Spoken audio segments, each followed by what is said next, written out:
अस्सलाम वालेकुम दोस्तों, मेरा नाम है लियो, मेरे साथ हमेशा की तरह मौजूद है दाऊद और आप देख रहे हैं इस वक्त क्रिकेट और अली शो को कैसे देखना बनता है। दोस्तों लोग से बात करने जा रहे हैं, बात करेंगे जी आज आपके साथ टॉप क्रिकेट न्यूज का सेगमेंट आपसे शेयर करेंगे। नंबर 1 पे लोग से बात करने जा रहे हैं, जो हमारे पास अपडेट आ रही है वो अपडेट आ रही है भाई, आईसीसी ने हैवी फाइन लगा दिया पाकिस्तान को। एक तो पाकिस्तान टेस्ट मैच हार गया, ऊपर से इतने पॉइंट्स कटा गया कि आप सोच भी नहीं सकते। WTC की उम्मीदें ही मार दी। बड़ा इंपैक्ट पड़ेगा आगे जाकर, इस पर भी आपको बताएंगे। बात करेंगे पाकिस्तान वर्सेस बांग्लादेश के हवाले से, सेकंड टेस्ट मैच की प्लेइंग 11 तकरीबन कंफर्म हो चुकी है। क्या प्लेइंग 11 है वो आप लोग से शेयर करेंगे। बड़े नाम सेंट्रल कॉन्ट्रैक्ट से हो रहे हैं बाहर और कुछ लोगों को सेंट्रल कॉन्ट्रैक्ट में एंट्री मिलने जा रही है। किन लोगों को एंट्री मिलेगी, कौन होगा बाहर, वो आप लोग से शेयर करेंगे। और बात करेंगे पाकिस्तान अंडर 19 का टूर ऑफ इंग्लैंड अनाउंस हो गया, जो कि बहुत अच्छी बात है। अंडर 19 के टूर्स होने चाहिए, जरा इसके और बात करेंगे। और बात करेंगे आईपीएल के हवाले से कि आईपीएल में जो है वो एक और पीएसएल का प्लेयर जो है पिक हो गया। कौन है भाई वो जिसने पीएसएल में बड़ी परफॉर्मेंस दिखाई दी, इस पर बात करेंगे। साहिबजादा के हवाले से खबर आ रही है भाई, न्यू टीम में एंट्री हुई है उनकी, कौन सी टीम है वो आप लोग से शेयर करेंगे। और बुरी खबर आ रही है भाई आईपीएल के हवाले से, क्या बुरी खबर आ रही है वो भी आपको बताएंगे। तो अगर आप हमारे चैनल पर अगर पहली बार आए चैनल को आप भी सब्सक्राइब करें और साथ के पहले आपको जाना। बात का आगाज करते हैं नंबर 1 खबर के साथ जो हमारे पास आ रही है। तो दाऊद साहब, एक तो आप जो है वो टेस्ट मैच हार गए, एक तो ये बुरी खबर थी। और सेकंड नंबर पर जो टेस्ट मैच हारते ही आपके सर मंडवाते जो ओले पड़ने वाला हिसाब है ना, वो ये हुआ कि 8 ओवर आपने स्लो ओवर रेट के हिसाब से डाले, जिसकी पेनल्टी आपको ये पड़ी कि 8 पॉइंट आपके जो है वो काट लिए गए। 8 पॉइंट का मतलब समझते हैं, इतने तो पाकिस्तान ये सीरीज जीत कर नहीं बना सकता था जितने पाकिस्तान ने वो 8 ओवर पीछे रहा पाकिस्तान मौजूदा मुकर्रर टाइम में डालने से, जिसकी वजह से 8 पॉइंट काट लिए गए। देखें बिल्कुल, और वो मिसाल है कि खाया पिया कुछ भी नहीं, गिलास तोड़े 12 आने 16 आने, चले 16 आने 12 आने, जो भी आप कह लो, ये हाल है आपका। अब आप ये देखिए ना कि आप टेस्ट मैच हारे पहला, अब वो तो हारे। अच्छा, ये टेस्ट मैच अगर पाकिस्तान ड्रॉ करता तो पाकिस्तान को मिलने थे 4 पॉइंट, ड्रॉ करने के 4 पॉइंट, और अगर पाकिस्तान जीत जाता तो 12 पॉइंट्स मिलने थे।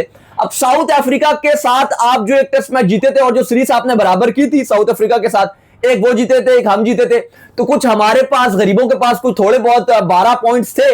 वो हमने जो बांग्लादेश के अगेंस्ट शान मसूद साहब ने थकी हुई कप्तानी की, प्लेइंग 11 का इंतखाब पथेटिक, अपनी परफॉर्मेंसेस क्लूलेस, बॉलिंग का इंतखाब बहुत ही ज्यादा बिल्कुल नाकिस, और उसके बाद कप्तानी भी इतनी बेकार की कि 8 ओवर स्लो फेंके, जिसके बाद आईसीसी ने 40% मैच फीस का जुर्माना किया। हमारी बला से 100% जुर्माना कर दो इनकी मैच फीस का, हमें 1% फर्क नहीं पड़ता। लेकिन हमें फर्क पड़ता है कि जब 40% तो इनकी मैच फीस तमाम लोगों की जुर्माना लगाया गया, लेकिन साथ पाकिस्तान के 8 पॉइंट्स भी छीन लिए गए। यानी कि अगर अब पाकिस्तान अगर अगला टेस्ट मैच जीता भी तो उसको 12 पॉइंट मिल रहे थे जीतने के। तो आप ये देखो कि पाकिस्तान जीतने से पहले ही जो साइलेंट टेस्ट मैच है जो कल से शुरू हो रहा है, अभी उस पर बात करते हैं, लेकिन वो पाकिस्तान अली साहब जीतने से पहले ही जीत के 12 पॉइंट मिल रहे थे, तो आप 8 पॉइंट लेकर हाथ से आपने गवा दिए, और अब पाकिस्तान WTC में मजीद तंजली का शिकार हो गया। बगैर खेले आप आखिरी नंबर पे पक्के हो गए। यार मैं ना इस रूल से मैं बिल्कुल भी जो है ना वो सेटिस्फाई नहीं हूं। बाजू का टेस्ट मैचेस में इतना प्रेशर बना होता है, फिर थोड़ी बहुत चीजें ऐसी होती हैं कि जिससे आपका जो है ना ये थोड़े से मुकर्रर टाइम ऊपर नीचे हो जाता है। तो ये जो आपने 40% जुर्माना फीस का लगा दिया, चलो ये तो समझ आता है, ये आप लगा दे, लेकिन ये पॉइंट्स काट लेना, इससे ये होता है कि अगर आपका फ्यूचर में कोई चांस बन रहा है ना WTC का फाइनल खेलने का, मुझे तो वैसे अपने हालात कम ही लगते हैं, तो ये भी आपका जो है मारा जाता है। तो मुझे लगता है कि इस रूल को आईसीसी को चेंज करना चाहिए, ये रूल में लूप होल है। अच्छा, मैं बिल्कुल आपकी इस बात से एग्री करता हूं, और उसकी वजह यह है कि आपने भी बोला कि फर्क पड़ता है। इंग्लैंड का मुझे याद है, और उस टाइम भी मैंने बड़ा क्रिटिसाइज किया था जब पिछली जो साइकिल थी, इंग्लैंड बड़ा अच्छा कर रहा था, लेकिन इंग्लैंड ने, क्योंकि आपको पता है इंग्लैंड में थोड़ा सा फास्ट बॉलर ज्यादा बॉलिंग कर रहे होते हैं, लंबे स्पेल डाल रहे होते हैं, तो थोड़ा सा ये मसला आ जाता है। अब उसकी वजह से इंग्लैंड की उस सीरीज में इंग्लैंड को हार के इतने पॉइंट नहीं मिले थे जितने उनसे, मतलब जो प्रेशर बनी जा रहा था, हुआ जा रहा था, जो उनके हार से उनके पॉइंट इतने कट नहीं रहते, यानी कि दूसरी टीम ओपोनेंट नहीं बना रही थी, जितने उनके पॉइंट्स कट गए, और खाली एक सीरीज, वो एक सीरीज थी जिसने उनकी पूरी WTC साइकिल को खत्म कर दिया। लेकिन ये एक अजीब सा रूल है। आप देखो, देखो ये आप स्लो ओवर रेट को आप जीत से नहीं कंसर्न कर सकते। एक टीम अगर जीत भी जाए, लेट्स सपोज, इसमें मैंने इतनी बार देखा है, यहां पे एक टीम जीत गई लेकिन वो स्लो ओवर पॉइंट था उसको, तो उसके सारे के सारे पॉइंट ही खत्म हो गए। मतलब ये तो फुदू वाली बात हो गई ना। अगर आप आप प्लेयर्स पे बैन लगाओ, ये समझ आती है। आप कहो जी कि हम आपको डीमेरिट पॉइंट दे देंगे, वो भी, वैसे तो मैं उसके भी हक में नहीं हूं। सिंपल बात है, अगर ये होता है तो आप जुर्माना लगाओ प्लेयर्स के ऊपर, इसके अलावा और कोई सजा नहीं देनी चाहिए। यही जो 40% है, ये 60%, ये 70%, 100% कर दो। इसके अलावा कोई पनिशमेंट नहीं देनी चाहिए। स्लो ओवर रेट की सिर्फ एक ही सजा होनी चाहिए, और वो होनी चाहिए मैच फीस। ये बिल्कुल एक पैथेटिक रूल है आईसीसी का, बिल्कुल इसमें टीमों के साथ ज्यादती होती है, और ये बहुत ही ज्यादा नाइंसाफी है कि एक टीम हार गई, बस उसने स्लो ओवर नहीं रखा, अपना सही बॉलिंग की, मुकर्रर ओवर्स पे टाइम पूरा कर दिया, और दूसरी टीम जीत के भी फारिग हो जाती है। तो अब ये देखो ना, पाकिस्तान अगला टेस्ट मैच जीत भी जाए तो फर्क नहीं पड़ता, क्योंकि पाकिस्तान ऑलरेडी अपने 8 पॉइंट्स खो गई है। ये एक पैथेटिक रूल है, लेकिन आईसीसी के कुछ रूल्स वाकई बहुत बेकार हैं। खैर, इसके बाद जो खबर आ रही है जी, वो आ रही है पाकिस्तान और बांग्लादेश के हवाले से। तो सेकंड टेस्ट मैच को लेकर जाओ दाऊद साहब, ये खबर आ रही है कि तकरीबन जो प्लेइंग 11 है वो कंफर्म हो चुकी है। 2 तब्दीलियां पाकिस्तान जो करने जा रहा है। एक हमने आपको बताया था कि इमामुल हक जो है वो बाहर हो रहे हैं और उनकी जगह पर बाबर आजम आ रहे हैं, और एक शाहिनशाह अफरीदी को बाहर करने का प्लान बना लिया गया, और उनकी जगह खुरम जो है उनको जो है वो चांस दिया जाएगा। तो दाऊद साहब, तब्दीलियां तो 2 हो जाएंगी, लेकिन वेदर क्या सूरत हाल बता रहा है कि क्या ये टेस्ट मैच हो भी पाएगा? क्योंकि अभी आप वीडियो शुरू करने से पहले मुझे कह रहे थे कि ये मैच शायद पॉसिबल ही ना हो पाए। देखिए, कल का दिन खराब है, वैसे आगे तो बीच में बारिश है। जैसे हमने कल के भी वेदर फोरकास्ट जो शेयर की थी अपने व्यूअर्स के साथ, वो यही हम बता रहे थे कि ऐसा नहीं है रोज ही बारिश है, कुछ ना रोज बारिश है, कुछ ना कुछ। कल का जो दिन है, जो डे 1 है, वो बहुत ज्यादा बारिश है, फिर आगे भी बारिश है, उस पर भी बताते हैं। लेकिन पहले थोड़ी सी आज की अपडेट दे देते हैं, फिर मौसम पे आते हैं कि कल कैसा रहेगा। आज पाकिस्तान की टीम भी बारिश से ही मुतासिर रही। जो प्रैक्टिस थी आज पाकिस्तान की दोपहर 2 बजे से लेकर शाम 4-5 बजे तक, वो भी 5 बजे तक वो भी फुली मुतासिर रही। फिर इंडोर प्रैक्टिस करनी पड़ी। सरफराज आए थे आज प्रेस कॉन्फ्रेंस पे, थोड़ा सा शिकवा भी करते नजर आए। फिर उन्होंने कहा जी कि सीनियर खिलाड़ी काफी ज्यादा हमारे जो वो रिस्पॉन्सिबिलिटी नहीं ले रहे हैं, अगर पाकिस्तान को अच्छा करना है तो सीनियर खिलाड़ियों को रिस्पॉन्सिबिलिटी लेनी पड़ेगी। तनकीद के वाले से उन्होंने कहा कि तनकीद के हम आदी हैं और हमें इतना फर्क नहीं पड़ता, हमें पता है तनकीद तो होनी है। फिर साथ उन्होंने कहा नहीं, हमें ये भी पता है कि हमारी अपनी परफॉर्मेंसेस भी नहीं है। बाबर आजम की उन्होंने तारीफ भी की, ये भी कहा कि बाबर आजम फिट हैं, वो खेलेंगे। साथ ये भी कहा कि बाबर आजम एक टेक्निकली बड़े साउंड बल्लेबाज हैं, और पीएसएल में जिस तरह से वो फॉर्म में थे, तो उम्मीद करते हैं कि हम इस टेस्ट मैच में कम बैक करेंगे। लेकिन अली साहब, जो बारिश की अपडेट है वो ये है कि आज भी साइलेंट में बारिश रही। ग्रीन टॉप विकेट तो तैयार कर लिया गया, लेकिन कवर्स ने उसको घेरे रखा आज पूरा दिन। बारिश रही आज फ्राइडे को। जो कल सैटरडे का मौसम है वो बहुत ही खराब नजर आ रहा है, और तकरीबन पूरा दिन ही लगभग बारिश नजर आ रही है। यह है कि कहीं कहीं 20% हो जाती है, शायद रुक जाए, लेकिन मुकम्मल अगर हम ये बोलें कि साइलेंट में बरसात बरस रही है, तो ये बरसात का मौसम है, और भरपूर किस्म से आज भी बारिश थी। कल की भी रेन फोरकास्ट ठीक ठाक है, बीच में शायद 1-8 घंटा अवेलेबल हो भी, लेकिन अब देखना पड़ेगा कि जो अंपायर्स होंगे और जो ग्राउंड स्टाफ होगा, क्या वो ढाका की तरह काम करेगा, और उसी तरीके से जैसे उनका ड्रेनेज सिस्टम था कि 55 मिनट में ग्राउंड को रेडी कर दिया गया था, क्या उस तरह से पॉसिबल होगा? और अगर ऐसा नहीं होगा तो फिर इम्पॉसिबल है कि कल शायद एक भी बॉल फेंकी जाए। अगर ढाका जैसा काम ना किया गया तो पॉसिबल नहीं है कि मैच की एक बॉल भी फेंकी जाए। ये भी कल डे 1 की सूरत नजर आ रही है।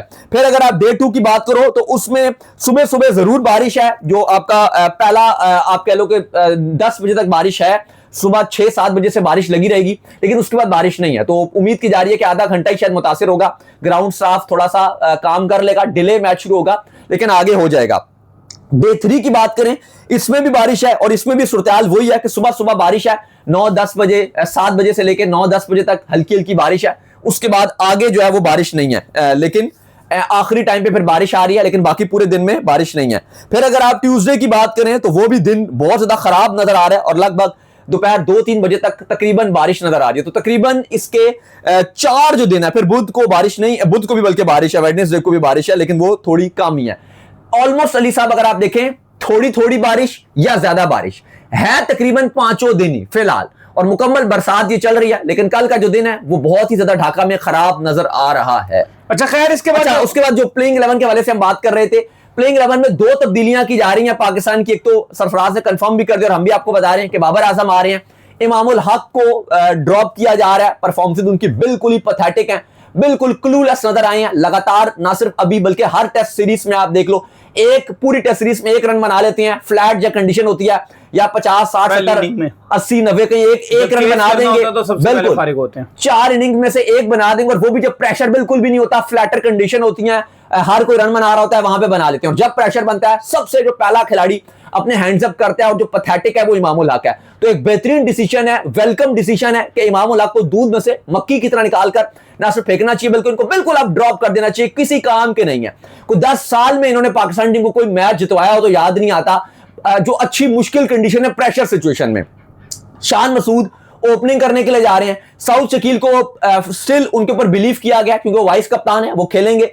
अलबत्ता जो परफॉर्मेंस उनकी भी कुछ सऊद शकील की खास नजर नहीं आ रही। लेकिन अली साहब बाकी अच्छी खबर यह है कि ज़ान अवैस और अब्दुल्ला फजल स्टिल खेलेंगे, बाबर आजम आ रहे हैं, प्लस शाहीन शाह अफरीदी को ड्रॉप किया जा रहा है, उनकी भी परफॉर्मेंस बिल्कुल पैथेटिक थी, वो प्रैक्टिस में भी हमें खास नजर नहीं आए। फर्स्ट टेस्ट के मैच के बाद बिल्कुल उन्होंने अपने आप को आराम करने का फैसला किया। 5 विकेटें मिली हैं लेकिन उस विकेटों को क्या फायदा, कोई फायदा नहीं, मैच हार गया, बिल्कुल क्लूलेस नजर और पेस भी नहीं थी, जो विकेट्स मिली वो भी बेकार ही उनको मिली, खुद ही थ्रो किए बैट्समैन। इसके बाद अगर आप देखो तो खुर्रम शहजाद को पाकिस्तान कल दोबारा से अपनी 11 में शामिल करने जा रहा है। बांग्लादेश भी एक तब्दीली करेगा, इवन मुशफिक और रहीम भी आज प्रेस कॉन्फ्रेंस में आए थे, उन्होंने भी बाबर आजम को काफी प्रेस वगैरह किया। हमने प्लान बनाया, हमें पता है कि हमने बाबर को कैसे आउट करना है।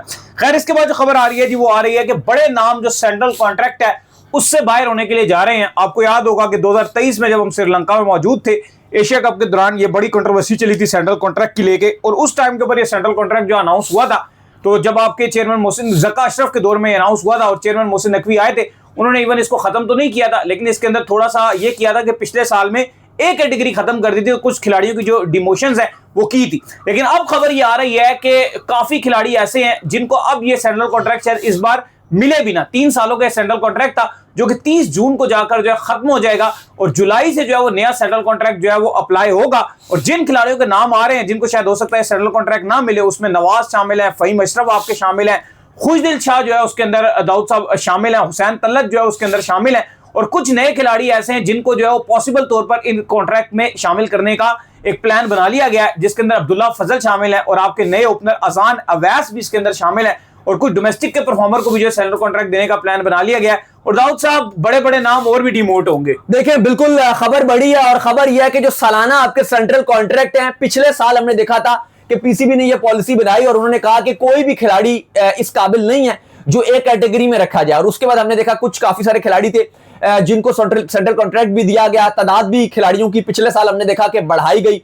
अब 30 जून को ये सेंट्रल कॉन्ट्रैक्ट एक्सपायर होने के लिए जा रहा है, और हर साल आपको पता है एक सेंट्रल कॉन्ट्रैक्ट आता है, लेकिन जो जका अशरफ के दौर में 3 साल पहले नई पॉलिसी बनाई थी उसको ही पीसीबी ने अडॉप्ट किया है। वो 3 साल से पॉलिसीज चेंज नहीं की, उसी आप कह लो कि फॉर्मेट के तहत सेंट्रल कॉन्ट्रैक्ट को कैरी ऑन किया जा रहा है। लेकिन हर साल नाम आते हैं जाते हैं, तब्दीली आती है, और इस साल बड़े फैसले किए जा रहे हैं। 5 बड़े नाम बताए जा रहे हैं जो इस बार पीसीबी की महीने जो पर मंथ आपके बैंक अकाउंट में सैलरी आती है, मैच खेलो ना खेलो, वो अब आपको नहीं मिलेगी।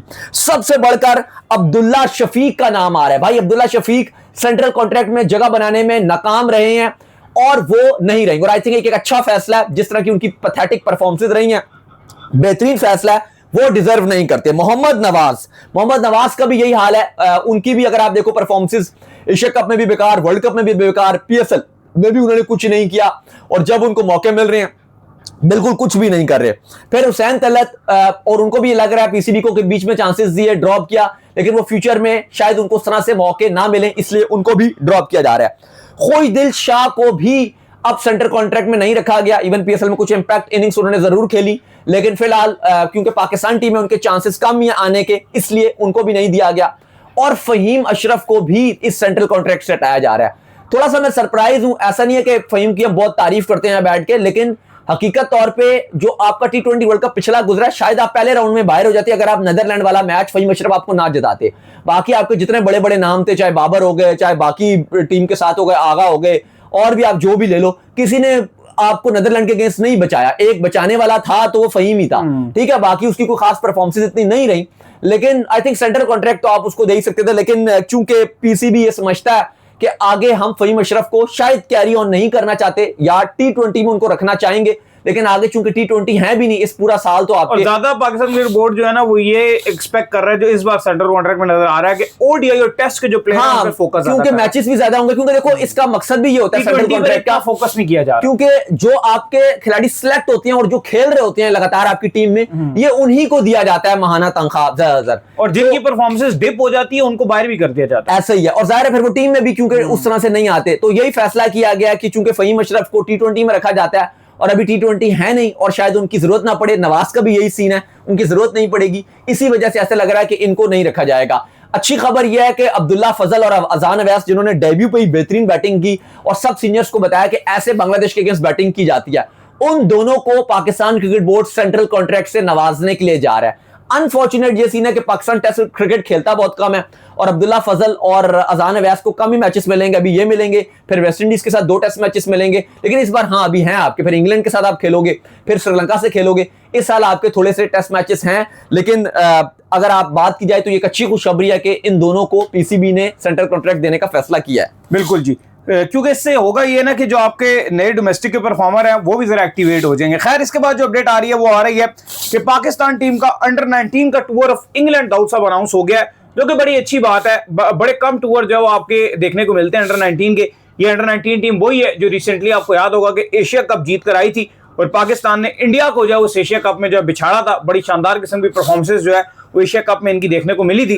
तो कब जा रहे हैं जी इंग्लैंड? ये देखिए बिल्कुल, फरहान यूसुफ ने बड़ा जबरदस्त किया था, समीर मिनास ने बहुत अच्छा किया था, सुभान ने बड़ा जबरदस्त परफॉर्म किया था। पाकिस्तान टूर करेगा इंग्लैंड का अंडर 19 का, जो पाकिस्तान क्रिकेट बोर्ड और ईसीबी ने ऐलान कर दिया। एक 4 डे गेम खेला जाएगा जबकि 4 वनडे मैचेस खेले जाएंगे इस टूर में। पाकिस्तान टीम ये सितंबर में दौरा करेगी, सितंबर में 2 से 5 सितंबर तक ये पहला जो 4 डे मैच अंडर 19 का वो खेला जाएगा। फिर इसके बाद वनडे मैचेस का आगाज 9 सितंबर से होगा, फिर 12 सितंबर को दूसरा वनडे, 14 सितंबर को तीसरा वनडे, जबकि 4th वनडे 16 सितंबर को खेला जाएगा। तो 4 वनडे मैचेस और एक 4 डे मैच ये पाकिस्तान अंडर 19 को मिलेगा। ये एक बहुत ही अच्छी खुशखबरी है, क्योंकि अंडर 19 की टीम की ग्रूमिंग होती है इस तरह जब वो टूर करते हैं, और हमने देखा है कि जो इस बार की अंडर 19 टीम है उसमें हमें 3-4 ऐसे खिलाड़ी नजर आ रहे हैं जो पाकिस्तान को सर्व कर सकते हैं। स्पेशली नाम जैसे बताए, फरहान यूसुफ अंडर 19 के कप्तान थे, ज़ल्मी की तरफ से बड़ा जबरदस्त खेले, समीर मिनास इस्लामाबाद यूनाइटेड की तरफ से शानदार खेले, सुभान आपका जो भी कैंप है उसमें भी उनको बुलाया गया है। अभी जो 28 लड़कों का कैंप था जिसमें पाकिस्तान फ्यूचर में पिक करेगा खिलाड़ियों को, उसमें सुभान का भी नाम है, वो भी बड़े शानदार बॉलर रहे हैं। तो ये सारे अंडर 19 के ही परफॉर्मर। अली रजा की आप बात कर लें तो ये बड़ी अच्छी बात है। अच्छा, इसके बाद जो खबर आ रही है जी वो आ रही है आईपीएल के हवाले से। तो भाईजान खबर ये आ रही है कि रिचर्ड ग्लेसन जो कि इस्लामाबाद यूनाइटेड का जो हिस्सा थे उनको पिक कर लिया गया है आईपीएल के अंदर। बड़ी शानदार किस्म की परफॉर्मेंसेस जो है इन्होंने दिखाई। 38 साल ये बॉलर हैं, लेकिन क्या तेज बॉलिंग जो है ये कर रहे थे पीएसएल में। किस फ्रेंचाइज ने पिक किया? देखिए रिचर्ड ग्लिसन को आरसीबी ने पिक कर लिया एक बार फिर। कल हमने देखा कि जिस तरह से डेन फॉरेस्टर को जो विंडीज के खिलाड़ी थे उनको आईपीएल ने पिक कर लिया, और अब एक और पीएसएल का जो स्टार परफॉर्मर था, आईपीएल की नजरें रहती हैं, हम हमेशा ये बात करते हैं कि बड़े बड़े नाम है, चाहे हैरी ब्रूक की बात कर लें आप, चाहे आप टिम डेविड की बात कर लें, चाहे लियम लिविंगस्टन की बात कर लें, ये सारे पहले पीएसएल खेलते थे और उसके बाद हमने देखा जब परफॉर्म किया आईपीएल ने ले लिया और फिर बहुत बड़े बड़े नाम बन गए। तो अब जो ग्लिसन है उनको आईपीएल ने पिक कर लिया। इससे पहले हम काफी इंडियन फैंस की आवाजें देखते थे सोशल मीडिया में जो कहते थे कि ये रिटायर्ड प्लेयर हैं, ये फारिग प्लेयर हैं, ये बेकार प्लेयर हैं, लेकिन हमने देखा कि पीएसएल खत्म होने के बाद जो आरसीबी है उसने रिचर्ड ग्लिसन से राब्ता किया और अब वो आरसीबी को ज्वाइन करने के लिए जा रहे हैं। तो काफी ये बातें चलती हैं, लेकिन अब आप देख लें क्या वो आईपीएल में खेलते हुए नजर आएंगे। अच्छा, इसके बाद जो खबर आ रही है वो आ रही है साहिबजादा के हवाले से। तो भाईजान साहिबजादा फरहान की जो है वो न्यू एंट्री हुई है, कहां पर हुई है जी? देखिए बिल्कुल, साहिबजादा फरहान अब लंका प्रीमियर लीग में खेलते हुए नजर आएंगे, और जो गॉल ग्लैडिएटर्स के नाम की टीम है जो कि कोयटा ग्लैडिएटर्स ऑन करती है, अब उन्होंने उनके साथ कॉन्ट्रैक्ट कर लिया है, और अब अगला जो एलपीएल है लंका प्रीमियर लीग जो खेली जाएगी उसमें साहिबजादा फरहान जो है वो हमें गॉल ग्लैडिएटर्स की तरफ से खेलते हुए नजर आएंगे। हमने देखा है कि पीसीबी आजकल एनओसीज भी खूब दे रहा है। कल जिस तरह से हमने बात की, मोहम्मद अली को भी दे दिया, आपके जो उस्मान तारिक है उनको भी दे दिया। टाइम भी ऐसा ना कि जितना खेलने अच्छा है। बिल्कुल, फहीम को दिया, आकिफ जावेद को दिया। ये वो राइट टाइम होता है जो बुरा भी नहीं लगता है। बिल्कुल, और आपको पता है कि आकिफ जावेद का भी कॉन्ट्रैक्ट हो गया था, क्योंकि एज कंपेयर उसके कि वर्ल्ड कप सर पे आ रहा हो, श्रीलंका में वर्ल्ड कप और फिर आप प्लेयर को एनओसी दे रहे हो तो बुरा भी लगता है। एग्जैक्टली। खैर इसके बाद जो अपडेट आ रही है जी वो आ रही है बुरी खबर है भाई आईपीएल को लेकर। रविंद्रा लेफ्ट कर गए जी, क्या काम? देखिए बिल्कुल रचिन रविंद्रा लेफ्ट कर गए आईपीएल को, और आईपीएल के लिए धचका केकेआर का जो कैंप था वो भी उन्होंने छोड़ दिया, और अब वो वापस न्यूजीलैंड के लिए रवाना हो रहे हैं। और आई थिंक एक अच्छे कॉज के लिए रवाना हो रहे हैं, क्योंकि अब सीरीज शुरू हो रही है न्यूजीलैंड और इंग्लैंड की टेस्ट सीरीज, और रचिन रविंद्रा अपनी टीम की नुमाइंदगी करना चाहते हैं और वो टेस्ट के लिए अपने आप को प्रिपेयर करना चाहते हैं, ताकि उस टेस्ट सीरीज से पहले अपनी प्रिपरेशन करें इन न्यूजीलैंड, और फिर उसके बाद इंग्लैंड और न्यूजीलैंड की जो टेस्ट सीरीज है वो स्टार्ट होगी। तो रचिन रविंद्रा ने फैसला किया कि वो नेशनल ड्यूटी के लिए और अपने आप को टेस्ट क्रिकेट के लिए प्रिपेयर करने के लिए रवाना होंगे। वैसे भी केकेआर की टीम फारिग ही खेल रही है, कोई इतनी खास परफॉर्मेंस भी नहीं दे रही, तो अब उन्होंने फैसला कर लिया। दूसरी तरफ आपको पता है कि आईपीएल में कुछ खिलाड़ी नेशनल ड्यूटी को प्रायोरिटी नहीं देते, स्पेशली अगर आप ऑस्ट्रेलियंस की बात करें। अभी पाकिस्तान की सीरीज होगी, हैजलवुड, स्टार, कमिंग्स वैसे तो कह रहे हैं जी हमारा वर्कलोड होगा, हम पाकिस्तान नहीं जाएंगे, लेकिन आईपीएल में भरपूर खेल रहे हैं। तो अब यह फैसला किया रचिन रविंद्रा ने कि वो आईपीएल नहीं खेलेंगे, बल्कि वो जाकर टेस्ट सीरीज को प्रायोरिटी देंगे। तो चलिए, उम्मीद करते हैं आज हमारे शो आपको आएगा पसंद। आप वीडियो को लाइक कीजिए, हमारे चैनल को सब्सक्राइब कीजिए, साथ लेके बेल आइकन को बजाइए। एक और काम कर लीजिए, और वो ये कर लीजिए, इंस्टाग्राम पर जाइए और जाकर फॉलो, इंस्टाग्राम पे मुझे फॉलो कर लीजिए, वहां पे मैं मौजूद हूं, दाऊद क्रिकेट के नेम। इंस्टाग्राम पे कोई सवाल हो तो भेजिएगा, और इनको भी फॉलो मुझे भी फॉलो कीजिए। मैं मौजूद क्रिकेट लवर ऑफिशियल के नाम से, लिंक डिस्क्रिप्शन में मौजूद है, जाइए फॉलो कीजिए। आप सुनते हैं नेक्स्ट वीडियो में। अल्लाह हाफिज़, बाय बाय।